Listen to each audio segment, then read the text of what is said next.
कोई भी चीज़ जिसको बेचना है बाज़ार में, उसको बेचते हैं, उसका विज्ञापन करते हैं। वो चाहे आदमी हो, सामान हो, दल हो, पार्टी हो, कोई भी चीज़ हो, बैंक हो, सर्विसेज हों। राजनीतिक दलों की जो काम होता है ना, उसमें विज्ञापन का रोल बहुत कम होता है। हाँ, हम लोग ये काम करते हैं, हमारी जो एजेंसी है और पीयूष पांडे जी जो इसको लीड करते हैं, तो हम लोग वो टीम है जो ये काम करते हैं। और 14 का इलेक्शन, 19 का इलेक्शन जो वो होती है, आम जनता किसी एक बात से हमारी तरफ देखेगी, ये एक बड़ा काम होता है। आप 2014 का इलेक्शन लीजिए, जब वो चीफ मिनिस्टर थे साहब, तो जो बिहार में मधुबनी में एक आदमी रहा होगा, उसने तो उसकी शक्ल भी नहीं देखी होगी, ये कौन है मोदी। तो उसको उस बात से परिचय कराना और इस बात पे यकीन कराना कि इस बार मोदी सरकार, बहुत थोड़ा मेहनत का काम तो है, पर ठीक है, वो भी एक काम है। लोगों को सीखना चाहिए, कॉपी नहीं करना चाहिए। जैसे इस वक्त जर्नलिज्म का जो हाल है, जिस तरह से लोग जर्नलिज्म कंडक्ट करते हैं अपने आप को, जिस तरह से बात करते हैं, चीख चीख के रिप्रेजेंट करते हैं, वो एक किसी आदमी का स्टाइल हो सकता है, लेकिन वो नॉर्म नहीं हो सकता है। कि एक 1.5 मिनट की स्टोरी में हमारे पास कम से कम 30 से 35 विजुअल होने चाहिए, तब जाके स्टोरी बनती है। तो वो एक्सपोजर भी नहीं है, उस तरह की चीज़ें भी नहीं है। लोगों को सीखना चाहिए, इन्वेस्ट करना चाहिए इसके ऊपर। जो परिभाषा है सुंदरता की, गोरी होगी, लंबी होगी, ना कैसा होगा, उस परिभाषा से हम हट चुके हैं। तो कई ऐसी चीज़ें हैं, जैसे न्यूडिटी है। आज आप जिस तरह के कपड़े लोग पहनते हैं, उस तरह के कपड़े शायद हमारे इस टाइम पे नहीं पहनते थे, और हमारे बाबूजी के टाइम पे तो बिल्कुल नहीं पहनते थे। तो हम समय के साथ अपनी अपनी परिभाषाएं बदलते रहते हैं। मैं आपको अभी बताता हूँ, एक गाना आपने भी सुना होगा, बलमा घोड़े पे क्यों सवार है। उसका म्यूजिक 1960s का लगता है, वो पॉपुलर नहीं हुआ ना। मिर्जापुर भी होता है। आप जो परोसेंगे हम वो देखेंगे, अच्छा है या बुरा है हम डिसाइड करेंगे। बैनर पे आपको दिख रहा है ग्रैंड ट्रंक रोड इनिशिएटिव्स, और हमारे बगल में जो खड़े हैं उनको कहा जाता है एड गुरु। राजकुमार जी हमारे साथ खड़े हैं। उनकी परिचय का क्या ही हम कहें, सबसे पहले तो उनको धन्यवाद कहेंगे हमारे साथ बातचीत करने के लिए। Thank you very much. ये बताइए सर कि बिहार में इतना बड़ा कार्यक्रम हो रहा है, बिहारी होने के नाते, मोतिहारी से होने के नाते कैसा लगता है आपको? मोतिहारी में, मधुबनी से हूँ, और एक सेंस ऑफ प्राइड होती है हमेशा जब भी आप बिहार की बात सुनते हो। एक ज़माना था जब लोग कहते थे कि बिहारी गाली है, लेकिन आज बिहारी सेंस ऑफ प्राइड देती है, सेंस ऑफ अचीवमेंट देती है, और एक नाम है हमारा चारों तरफ। It's always a matter of pride. Pride से ये कहना बहुत जरूरी है कि एड गुरु का दर्जा एक ऐसा दर्जा है जो कहीं ना कहीं सुनने में ही बहुत भव्य लगता है। आपको ये दर्जा दिया है लोगों ने, क्या है इसके बारे के, इसके पीछे की कहानी बताइए जरा। मैं कोई एड गुरु नहीं हूँ, ये मीडिया फैला देती है। हम लोग चुपचाप कोई भी चीज़ जिसको बेचना है बाज़ार में, उसको बेचते हैं, उसका विज्ञापन करते हैं। वो चाहे आदमी हो, सामान हो, दल हो, पार्टी हो, कोई भी चीज़ हो, बैंक हो, सर्विसेज हों, कोई भी चीज़, उसको कम्युनिकेट करना हमारा काम है। और लोगों के अंदर किसी भी तरह की जागरूकता को फैलाना या उसको बताना, एक इन्फॉर्म्ड चॉइस हो उसके पास। वो कुछ भी लेना चाहता है, चाहे सर्विस है या प्रोडक्ट है, उसके पास एक इन्फॉर्म्ड चॉइस होनी चाहिए कि उसके लिए क्या बेहतर है। ये काम हम लोग बखूबी जानते हैं, बखूबी करते हैं। ये चर्चा बहुत ज्यादा है कि हमारे प्रधानमंत्री मोदी के बहुत सारे कैंपेन्स को, उनको जो जुमले बहुत सारे हैं, उसकी लिखावट आपके द्वारा की गई है। हाँ, पर राजनीतिक दलों की जो काम होता है ना, उसमें विज्ञापन का रोल बहुत कम होता है। हाँ, हम लोग ये काम करते हैं, हमारी जो एजेंसी है और पीयूष पांडे जी जो इसको लीड करते हैं, तो हम लोग वो टीम है जो ये काम करते हैं।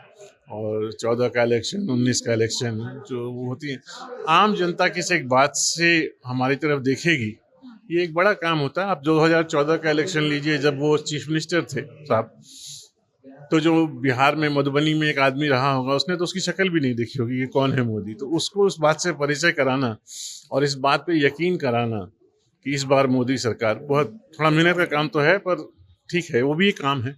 हम लोग उसे सब काम की तरफ देखते हैं। आप एक एक्सपीरियंस के बाद इंसान बहुत सारी चीज़ें सीखता है और उसे पता रहता है कि यहाँ पे ये जो है शायद अगली पीढ़ी गलत कर रही है। अब अगर मैं आपसे पूछूं कि जो यंग लोग हैं जो एडवर्टीजमेंट में या कह सकते हैं जर्नलिज्म में भी इंटरेस्टेड होंगे, क्या आपकी तरफ से उनके लिए टिप्स होंगी जो उन्हें ज़रूर सुनना चाहिए? लोगों को सीखना चाहिए, कॉपी नहीं करना चाहिए। जैसे इस वक्त जर्नलिज्म का जो हाल है, जिस तरह से लोग जर्नलिज्म कंडक्ट करते हैं अपने आप को, जिस तरह से बात करते हैं, चीख चीख के रिप्रेजेंट करते हैं, वो एक किसी आदमी का स्टाइल हो सकता है, लेकिन वो नॉर्म नहीं हो सकता है। बात करना है, किस तरह से करना है, किस तरह से कवरेज करनी है। जैसे फॉर एग्ज़ाम्पल ये जो हम कर रहे हैं इस वक़्त, ये एक रेडियो स्टोरी भी हो सकती है क्योंकि इसमें विज़ुअल का कोई रोक नहीं है। अगर इसको ये होना है तो इसमें विज़ुअल्स होने चाहिए। तो अगर आप अल जज़ीरा या बीबीसी जहाँ हम लोग ये सब सिखाते हैं, वहाँ का देखेंगे तो एक डेढ़ मिनट की स्टोरी में हमारे पास कम से कम 30 से 35 विज़ुअल होने चाहिए, तब जाके स्टोरी बनती है।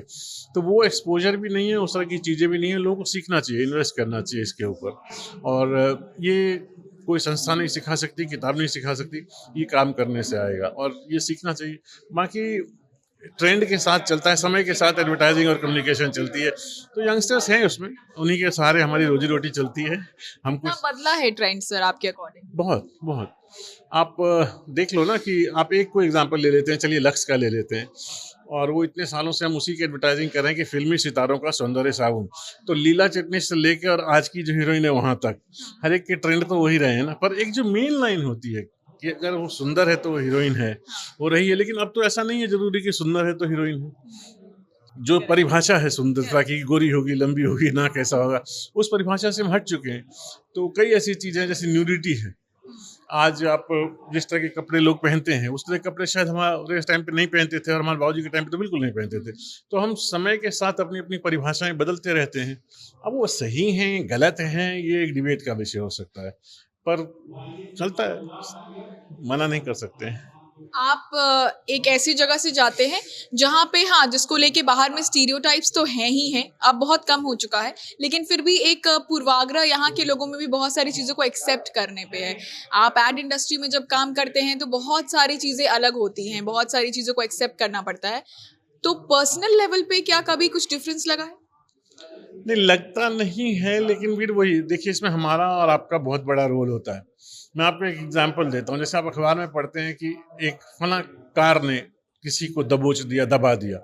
इसमें उस ब्रांड का कोई दोष नहीं था, चलाने वाले का था। पर हम रिपोर्ट ऐसे करते हैं। मान लीजिए आप रिपोर्ट करती हैं कि एक कॉल सेंटर की लड़की या एक एमबीए लड़की के साथ रेप हो गया।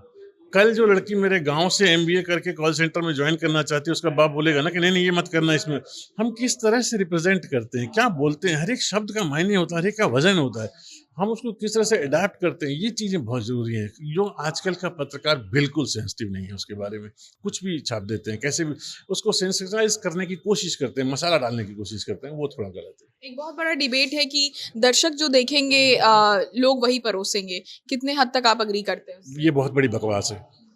मैं आपको अभी बताता हूँ, एक गाना आपने भी सुना होगा, बलमा घोड़े पे क्यों सवार है।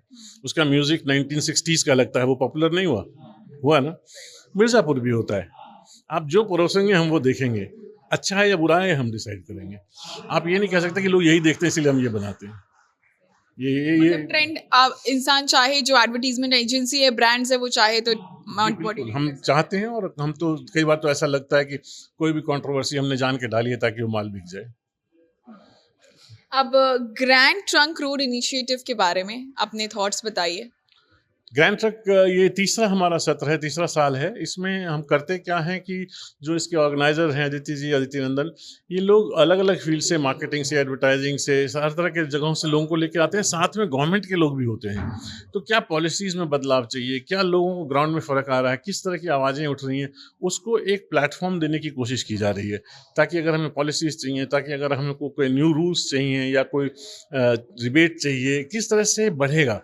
यहाँ जो भी आता है वो आदमी है जिसको बिहार के प्रति बहुत प्रेम है और वो चाहता है यहाँ कुछ अच्छा हो, यहाँ भी फैक्ट्रियाँ लगें, यहाँ भी लोग आएँ, यहाँ भी क्रिकेट मैच हो, यहाँ भी होटल्स हों, यहाँ पे भी टूरिज़्म बढ़े। ये सब उसके भूखे हैं और ये अपनी-अपनी आवाज़ दे रहे हैं। ये आवाज़ हम चाहते हैं कहीं ऊपर तक भी पहुँचे और फिर एक बहुत खूबसूरत सी जगह बने, जो कि आज भी है, पर इससे भी खूबसूरत बने।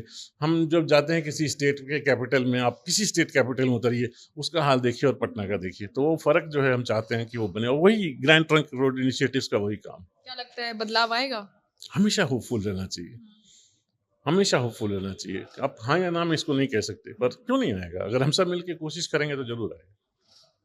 तो ये थे हमारे साथ राजकुमार जी या सर कहूँ, और आपको ये बताने में बहुत अच्छा लग रहा है कि जितनी विनम्रता से इन्होंने बताया कि किस तरीके से बिहार में बदलाव आ सकता है, किस तरीके से मीडिया इंडस्ट्री अपना अप्रोच बदल सकती है, तो ये बहुत ज़रूरी है यंग लोगों को सीखने की खास तौर पर। और आप देख रहे थे हमारा विशेष तौर पे जो कवरेज चल रहा है GTI में। बने रहिए, आपके साथ मैं शांभवी शर्मा और आप जनता जंक्शन देख रहे थे। बहुत बहुत धन्यवाद।